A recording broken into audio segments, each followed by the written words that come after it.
Girl, look in the mirror. Man, you're so dirty. Yeah, you look so dirty. You were never worthy. Lately, it's you. Welcome to the Jeremy Hill Show. If you're easily triggered, leave now because this is not the show for you. Now, what I'm going to be talking about in this reaction video, I'm going to talk about Dawn Robinson. If you don't know who that is, she used to be a member of the most famous singing group called In Vogue.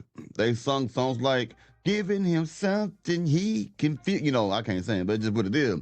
But the funny thing about this multi-platinum singing artist, she is now homeless. She been living in the back of her car for 3 years, and she gonna tell you about it because she now is a mustard-back heifer. Yeah, baby. Before I do, hit the notification bell, select the option for all so you can be alerted of all my new content. Can you dig it? Yep, let me go ahead and put her on the screen. Now she's looking a little musty now. Ain't that something? You dig? All right. Let's get it. You guys, for the past almost 3 years, I have been living in my car. I said it. Oh my God, it's out. I've been living in my car. Oh my gosh. If you remember, if you guys were with me, in 2020, I did like 105,000 interviews. And in the interim, I was living with my parents in Vegas. And that was wonderful until it wasn't. I love my mom, but she became very angry. And a lot of her anger, she was taking out on me, and I was her target all the time. And I was like, I can't deal with this. Like, I respect her too much. Let me get out of here. And I was sleeping in my car for maybe about a month in Vegas. And then the guy that was co-managing me at the time was living in LA. And he said, you need to come back to LA. Okay. And he said that I could stay with him. And so I was like, okay. He's like, I don't have a lot of room, but I'll make room for you. And then when I got to his place, he actually didn't have room for me. So it turned into, okay, well, I'm going to put you in a hotel for the night. And that one night turned into 8 months. Oh my God, you guys, because every apartment that I looked at, every single time I looked at a place, I would call him and I'm like, okay, can you meet me here? I would tell him ahead of time, of course. And then he wouldn't meet me there until I would take video and send it to him. And he's like, no, oh my God, this neighborhood, I hate it. I mean, I felt like he was playing games. And I Go ahead and blame everybody for your problem, lady. Because at the end of the day, where did your money go? You were making good money unless you was in them screwed up contracts. The rest of the members of your group, they're not struggling. They're not living in cars like this for 3 years.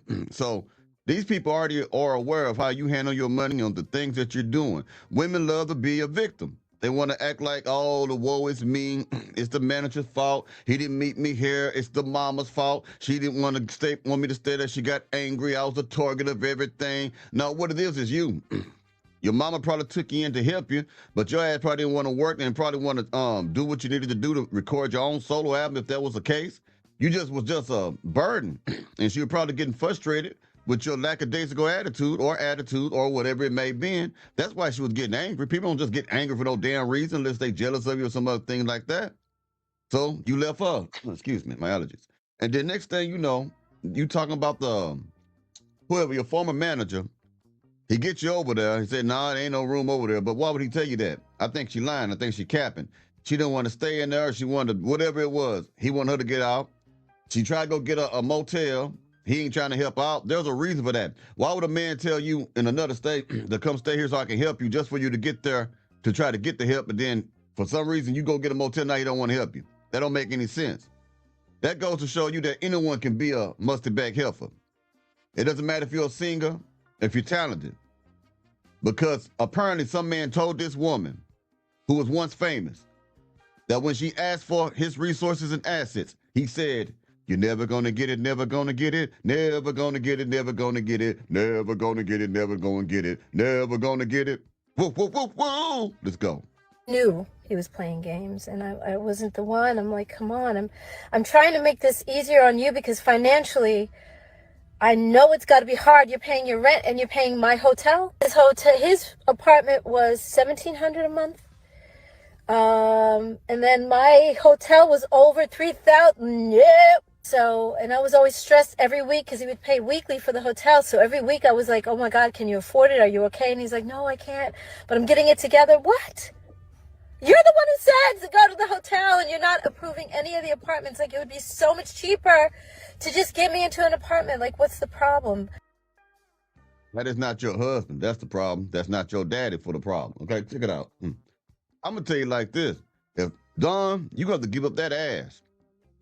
You coming to that man home like that and you making all these demands for money and stuff so you can pay for this girl, you ain't giving up no booty. You're gonna give up some booty. And even if you was, I still wouldn't pay for that shit. I'm just being honest with you. You put yourself in that situation. You call me an asshole all day.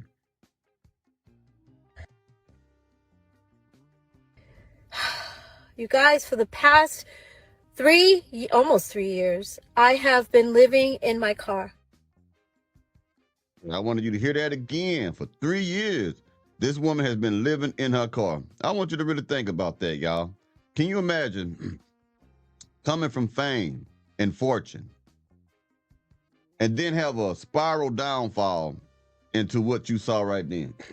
A woman living in her car simply because she refused to learn how to budget her money right or to have a good man. Because if she would have had a good man, a good one, not a Pookie or Ray Ray, they wouldn't be in that situation. He would teach her or help her budget her money, keep her out of a situation to where she would have to make a video embarrassing herself and her family members.